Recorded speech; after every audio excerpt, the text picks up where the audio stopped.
saw this Texas offense last year when you were at Alabama. What kind of challenges they present with the shifts and motions and all the movement you get from them?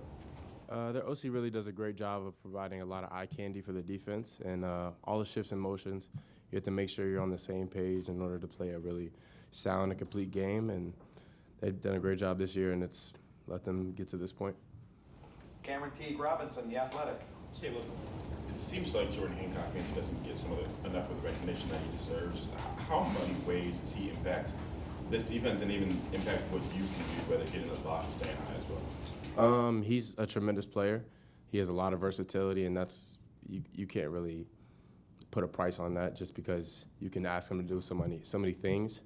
And even in the game, like there'll be plays where like I'll feel like we need to change the coverage, and I'll tell him, okay, you play this different position, which he hasn't done, but he makes it work. So he's a tremendous player, and he's going to be a really good talent in the NFL. Bill Rabinowitz, Columbus Dispatch. I asked you after the game about this a little bit, but you're playing more closer to the box now. Was that something that you had suggested, or the coaches came to you, and how much do you like it? How much more impactful do you think you can be there? It wasn't something that I suggested. The coaches, they've done that themselves. So, I mean, I feel like I can play anywhere on the field, and I'm just glad to be able to make plays. And how do you feel like you're more impactful being closer to the line of scrimmage or not? I feel like it's either way. I feel like if you have me in the post, I can make plays. Have me in man, I can make plays. Have me in the box, I can make plays. So it doesn't really matter. Over to the left, Noah Weiskopf, The Lantern. Caleb, what's it like seeing the offense operate like it has in the first two playoff games early, from your perspective, and then what does that do for a defense throughout the game? I've been ecstatic watching them play. It's been very eventful on the sideline, just seeing them play at a really high level and seeing everybody succeed. So, I mean, it's a great feeling. And then as a defense, it allows you to really know, like, okay, we got both sides of the ball working right now. We're playing at a high level. Scotty, we'll let you take it with some Zoom questions there. Thank you, Jared. First question is going to come from Andy Anders. Andy, go ahead. Another question about playing in the box, but I just wanted to draw on that specifically. You know, obviously you said you make plays wherever you're at on the field, but what about playing kind of at that maybe 12-yard depth in the middle maybe allows you to see and read and react to things and flow sideline to sideline when you're in that position?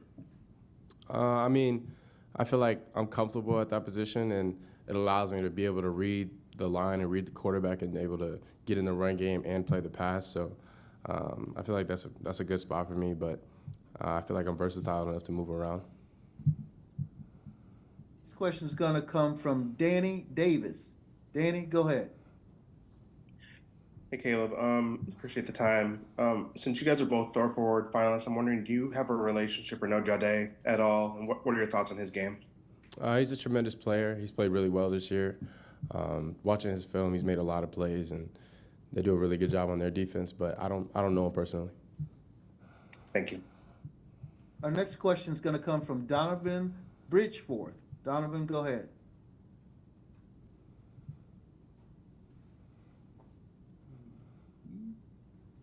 I think he withdrew his question. We will go to Kurt Bowles.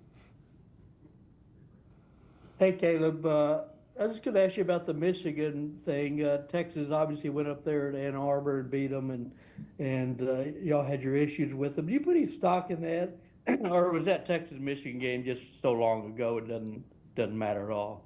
I mean, at this point in the season, it's win or go home. So really, whatever happens in the past doesn't have any stock or anything. Doesn't mean anything. So we have to play on Friday, and that's really all that matters. We're going to take two more from Zoom before turning it back. Our first one's going to come from Steven from Cleveland.com. Go ahead. Oh, Stefan, I'm sorry. Hey, Caleb. We've seen you were talking about the Ohio State offense, the success that they've had. Obviously, Jeremiah's been a big part of that. What's it been like this year going against him in practice? And, after doing that, does it surprise you at all to see him having the success he's had as a freshman? No, it doesn't bring any surprises. It was pretty easy to see the talent that he has and the blessings that God has put on his plate. But it's always a challenge going against Jeremiah and the other receivers and Mecca and Carnell in practice. and even guys like Brandon Ennis and Bryson Rogers, they do a great job bringing looks for the defense and create a lot of obstacles. Our final question from Zoom is going to come from Dan Hope. Go ahead, Dan. Caleb, Quinn had a lot of success against you guys when you played him at Alabama last year. Just what do you remember from going up against him last year, and what can you learn from that game? Really smart quarterback, knows how to operate their offense, puts the ball in the right places, and then Coach Sarkisian does a great job putting him in positions to win. All right, back. Jerry, back to you. Yep, thank you. Rob Aller, Columbus Dispatch. Caleb, JT and Jack playing opposite sides. Are they as opposite off the field as they are on in terms of personality and just the people they are? They're opposites, but they're also like one of the closest people I know. They spend a lot of time together. They've come from different sides of the country, so they're different people for sure. But they're both really great people and really great men. So I respect both of them. If you had to describe their personalities, how would you do that?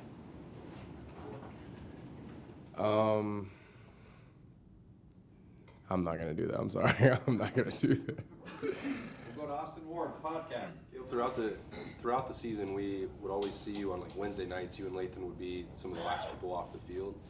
Are the things that you're working on after practice always the same? Is it a routine? What are the things that you're hoping to get out of those extra moments after practice? It's a routine, pretty much, the keys that we need to go into the game with. And then also it changes week to week based on what our jobs are going to put us into doing. So every week we go through the same things, and then we add certain things that we do for the week, what the team that we play is going to ask us to accomplish. Bill Rabinowitz, Columbus Dispatch. Yeah, I already got mine, Jerry. Oh, okay. Joey Kaufman, Columbus Dispatch. Kilvin, when Texas uses play action, and they seem to use play action a fair bit, what do they do well in those spots, and what's the key for you guys in those moments with Quinn? They do a really good job with eye candy, and it creates a lot of challenges for defense in order to see if it's run or pass, and to see because that's when they're going to take their shots too as well. So really just having great eye discipline, seeing the line and seeing what it's telling us. So that's what it does.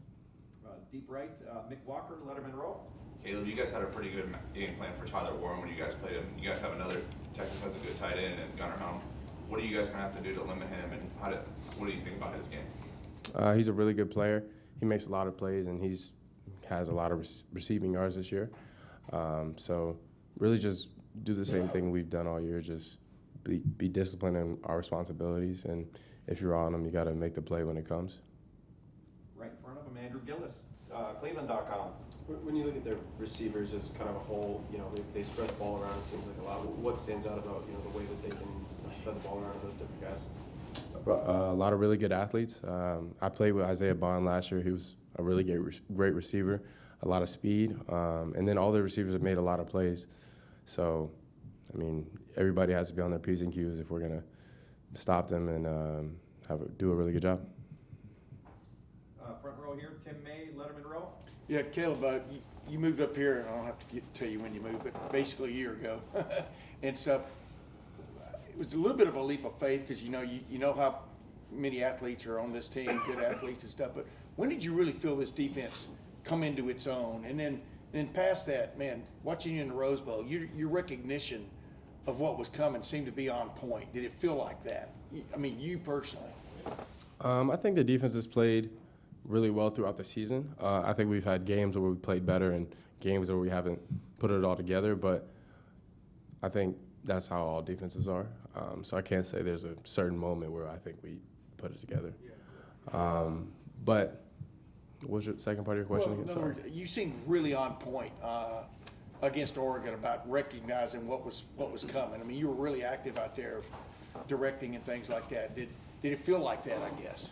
I feel like, as Luke said earlier, the preparation that we put in goes into that, and just feeling comfortable in what we're doing, comfortable in what we're seeing with the other teams. I feel like that allows us to play fast and me and Lathan to communicate to everybody else. Did I miss anyone for questions here? Steve Hellwagen, 24/7 Sports. Yeah, Caleb, you came to Ohio State to play for national championship, and there were a lot of ups and downs throughout the season. just to be in this position, the last 4 teams still alive, just do you feel validated by that? And did you always have faith that this is how it was gonna turn out? I came to Ohio State to become a better player and to help the team be as good as it can be, not to win a national championship. Not like that wasn't the only goal for me coming here. Really just wanted to be on the team and be with the brotherhood. But it's a great feeling being in the Final Four and being with the team and everything that comes with that. But it's a blessing to be here. And one final question, Bill Rabinowitz, Columbus Dispatch. Yeah, I did want to follow up. When I talked to you after the game, you said when they scored their first and second touchdown, you were really hot on the sidelines. What was your message to the team? And you know that's a good offense. They're going to score against most teams. Why were you so hot? Really just because we didn't execute, which let them score. So we've done that a lot, which is something we can't do in these big games, in these games where it's win or go home. So we got to make the plays when they come, and we got to have competitive excellence, as Coach Day says, make the play where your number's called.